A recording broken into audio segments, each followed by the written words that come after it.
السلام علیکم دوستو، میں نہال احمد فیضی اور آپ دیکھ رہے ہیں نہال فیضی آفیشیل۔ بسم اللہ الرحمن الرحیم، نحمدہ ونصلی علی رسولہ الکریم وعلی آلہ واصحابہ اجمعین۔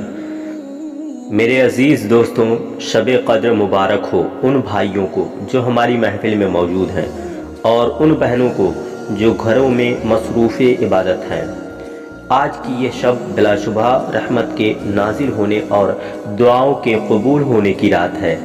بس آئیے دعا سے متعلق خدا کے وعدوں کا ذکر کریں تاکہ ان کی برکت سے اللہ تعالی ہماری دعا کو قبول فرمائے۔ بس اللہ تعالی فرماتا ہے، اور تمہارے رب نے فرمایا مجھ سے دعا کرو میں قبول کروں گا۔ بے شک جو لوگ میری عبادت کرنے سے تکبر کرتے ہیں وہ عنقریب جہنم میں داخل ہوں گے ذلیل و خوار ہو کر۔ ہمارا رب چاہتا ہے کہ ہم اس سے مانگیں۔ تکبر و غرور تو آپس میں بندوں کے ساتھ بھی جائز نہیں۔ اگر رب کے سامنے اکڑو گے تو کہاں ٹھکانہ پاؤ گے سوائے جہنم کے۔ بس رب سے، مالک سے بہت عاجزی کے ساتھ رو رو کر بندے بن کر مانگو، اس کا وعدہ ہے۔ اور اے محبوب، جب آپ سے میرے بندے مجھے پوچھیں تو میں نزدیک ہوں، دعا قبول کرتا ہوں پکارنے والوں کی جب مجھے پکارے۔ یہ اس کا وعدہ ہے جو تمہارے قریب ہے، تمہارے حال کو خوب جانتا ہے۔ بس جو مانگو گے اگر واقعی وہ تمہارے لیے بہتر ہوگا تو ضرور ملے گا۔ ہمارے آقا صلی اللہ علیہ وسلم فرماتے ہیں، بے شک تمہارا رب بہت حیا فرمانے والا، بخشنے والا ہے۔ جب بندہ اپنے دونوں ہاتھ اٹھا کر اس سے مانگتا ہے تو وہ حیا کرتا ہے کہ اپنے بندے کے دونوں ہاتھ کو خالی واپس کر دے۔ ہم زندہ رب پر ایمان رکھتے ہیں جو ہمارا حال دیکھتا ہے اور باتیں سنتا ہے، پھر اس کے خزانے بھرے ہوئے ہیں۔ تو مانگیں، خوب مانگیں، شرم کس بات کی؟ دنیا والوں کے سامنے ہاتھ پھیلانے سے شرم کرو۔ رب کے سامنے ہاتھ پھیلانا تو بندگی کی شان ہے، اس لیے دعا بھی عبادت ہے۔ حضور علیہ السلام نے بتایا، دعا عبادت کا مغز ہے۔ مغز دماغ عزت کا ذریعہ ہوتا ہے، حفاظت کا ذریعہ ہوتا ہے، جسم میں قوت کا ذریعہ ہوتا ہے۔ مغز نہ ہو تو سارا جسم بیکار ہو جاتا ہے۔ دماغ بیکار ہو جائے تو آدمی پاگل کہلاتا ہے، اس کی ساری خوبیاں ختم ہو جاتی ہیں۔ یہی حال عبادت کا ہے۔ عبادت جسم ہے اور دعا مغز ہے عبادت کا۔ لیکن معبود سے مانگنے میں شرم آئی۔ مسجد گئے لیکن مسجود کے سامنے ہاتھ پھیلانا گوارا نہ ہوا۔ یہ تکبر ہے، غرور ہے، جس نے ساری عبادت کو برباد کر دیا۔ بس عبادت کا مغز مت چھوڑو، دعا کرو خوب رو رو کر۔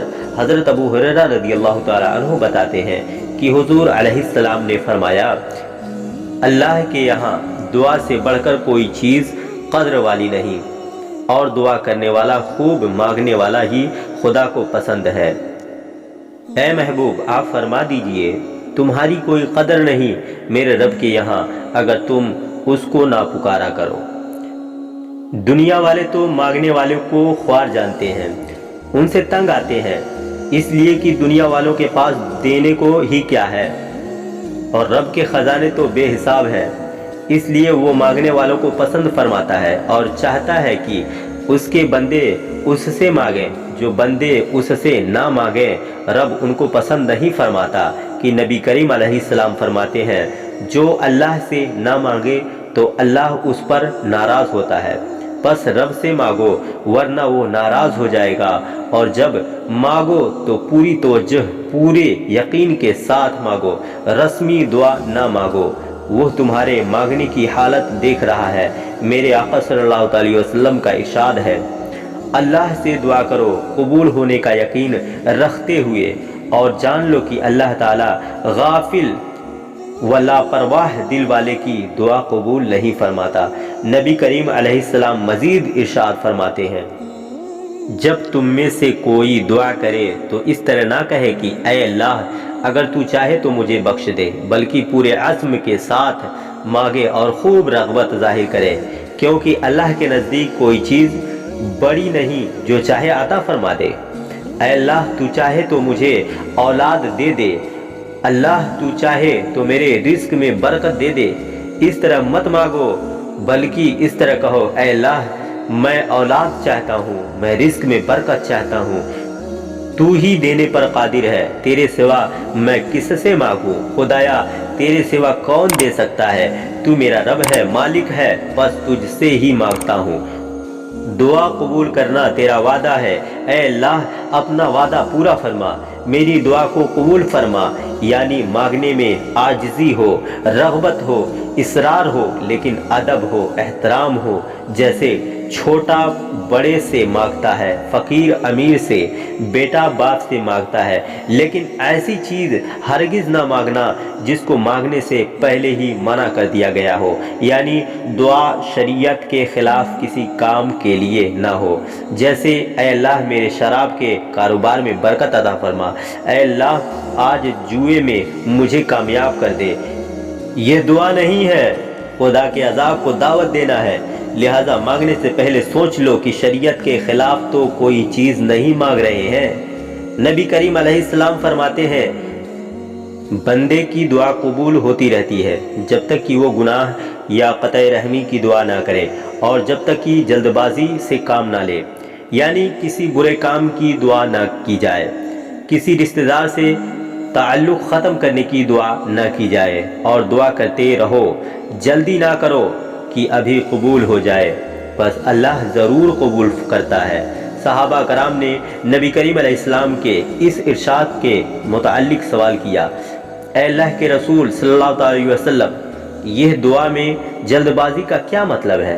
آپ نے فرمایا کہ دعا کرنے والا یہ کہے کہ میں نے دعا کی اور کرتا رہا لیکن مجھے قبول ہوتی معلوم نہیں ہوئی، تو یہ خیال کر کے وہ تنگ دل ہو جاتا ہے اور دعا کرنا چھوڑ دیتا ہے۔ اکثر ایسا ہی ہوتا ہے کہ ہم چند دعائیں کر کے کہنے لگتے ہیں کہ خدا ہماری دعا قبول ہی نہیں کرتا، اور کبھی اتنے بد دل ہو جاتے ہیں کہ مانگنا ہی چھوڑ دیتے ہیں، حالانکہ ہمارا کام تو مانگنا ہی ہے۔ مانگتے رہیں، خوب مانگیں، وہ جانتا ہے کہ جو ہم مانگ رہے ہیں ہمارے لیے بہتر ہے یا نہیں۔ بہتر ہے تو کب؟ جب بہتر ہوگا ضرور دے گا، اور اگر بہتر نہ ہوگا تو اس کے بدلے وہ دے گا جو مفید و بہتر ہے۔ بس ہمیں ہر وقت دعا کرنا چاہیے، اور آج کی رات تو بہت ہی اچھا موقع ہے کہ ہم مانگیں اور ہماری دعا پر فرشتے آمین کہیں، ضرور قبول ہوگی۔ اللہ آج کی رات کی حاضری کو قبول فرمائے اور ہم سب کی خالی جھولیوں کو اپنے حبیب علیہ السلام کے صدقے مراد سے پر فرمائے، آمین۔ وصلی اللہ تعالی علی خیر خلقہ محمد وعلی آلہ واصحابہ اجمعین برحمتک یا ارحم الراحمین۔